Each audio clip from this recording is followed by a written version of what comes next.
Hello प्यारे बच्चों। आज हम करेंगे कक्षा 5 की कार्यपत्रक 18। विषय है हिंदी और हमें दिया गया है पाठ नंबर 13 बिशन की दिलेरी। तो चलिए शुरू करते हैं। प्रश्न नंबर 1, कहानी को पढ़कर बिशन और कर्नल दत्ता की कोई एक सामान्य विशेषता बताओ जो दोनों में है। इस कहानी में बताया गया है कि बिशन और कर्नल दत्ता दोनों ही जीवों के प्रति बहुत दयालु स्वभाव रखते हैं।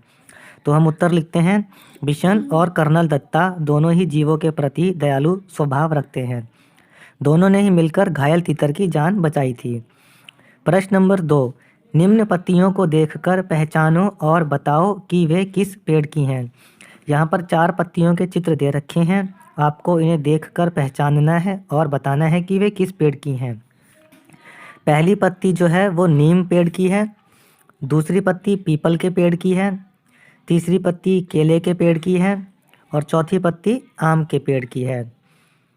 आगे बढ़ के प्रश्न नंबर 3 देखते हैं। निम्न वाक्यों में सर्वनाम शब्दों को रेखांकित करो। तो पिछली वर्कशीट में हमने पढ़ा था कि सर्वनाम वे शब्द होते हैं जो संज्ञा के बदले इस्तेमाल किए जाते हैं। अब इन वाक्यों में हम संज्ञा के बदले इस्तेमाल होने वाले शब्द यानी सर्वनाम को अंडरलाइन करेंगे। पहला, मैं घर जाना चाहती हूँ, इसमें सर्वनाम है मैं, हमने इसके नीचे लाइन लगा दी है। दूसरा, आप कहाँ रहते हैं, इसमें सर्वनाम है आप। तीसरा, वह पढ़ने में बहुत तेज है, सर्वनाम है वह। चौथा, यह मेरी बहन है, इसमें देखिए 2 सर्वनाम हैं, यह और मेरी, हमने इन दोनों के नीचे लाइन लगा दी है। प्रश्न नंबर 4, बच्चों कभी आपने या आपके किसी जानकार ने किसी पक्षी या जानवर की मदद की है? अपने अनुभव का वर्णन कीजिए।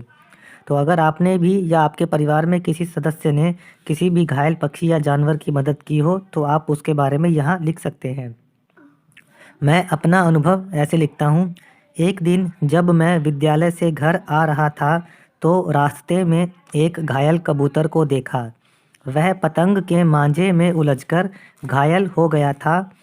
मैंने बड़ी सावधानी से उसे उठाया और घर ले आया। मेरे बड़े भाई ने उसके घाव को धोया और उसे थोड़ा पानी पिलाया। वह कुछ देर शांत पड़ा रहा। शाम तक उसे थोड़ा आराम हुआ। कुछ दिन वह हमारे साथ ही रहा। पूरा ठीक होने पर वह चला गया। उसकी मदद करके मुझे बहुत अच्छा लगा। आप इसके उत्तर में बच्चों अपना कोई अनुभव लिख सकते हैं। प्रश्न नंबर 5, बूझो तो जाने। इसमें 2 पहेलियाँ दे रखी हैं और आपको उनके उत्तर लिखने हैं। पहला, रंग बिरंगे पंखों वाली फूलों पर मंडराती, हाथ बढ़ाओ तो उड़ जाती, हाथ नहीं वह आती। इसका उत्तर है तितली, क्योंकि तितली के ही रंग बिरंगे पंख होते हैं, फूलों पर मंडराती है और जब उसे पकड़ने की कोशिश करते हैं तो वह उड़ जाती है। दूसरा देखिए, पेड़ों पर वे उछले कूदे, झुंड बनाकर रहते, मानुष जैसे काम उनके, पूंछ झुलाते रहते। मानुष का मतलब होता है मनुष्य या इंसान। तो बच्चों इसका उत्तर होगा बंदर। प्रश्न नंबर 6 देखिए। बच्चों हम सभी जानते हैं कि जल हमारे जीवन के लिए बहुत ज़रूरी है। क्या आप जानते हो कि किन उपायों से हम जल बचा सकते हैं? अपने शब्दों में लिखो। तो इस प्रश्न के उत्तर में आपको पानी को बचाने के तरीके लिखने हैं कि किस किस प्रकार से आप पानी को बचा सकते हैं। तो पहला देखते हैं, नहाने के लिए ज़रूरत भर का पानी इस्तेमाल करें। दूसरा, कपड़े धोने के बाद बचे पानी को बाथरूम में फ्लश करने जैसे कामों में इस्तेमाल करें। तीसरा, ब्रश करते समय नल को खुला ना छोड़ें। चौथा, नल को कभी खुला ना छोड़ें।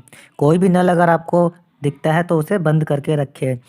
नलों को बच्चों आप अपने स्कूल में भी बंद करके रखें, उन्हें स्कूल में भी खुला ना छोड़ें। पांचवा, सब्जियों के धुले पानी को पौधों में डाल सकते हैं। और छठा, वाहनों को धोने में ज़्यादा पानी इस्तेमाल ना करें।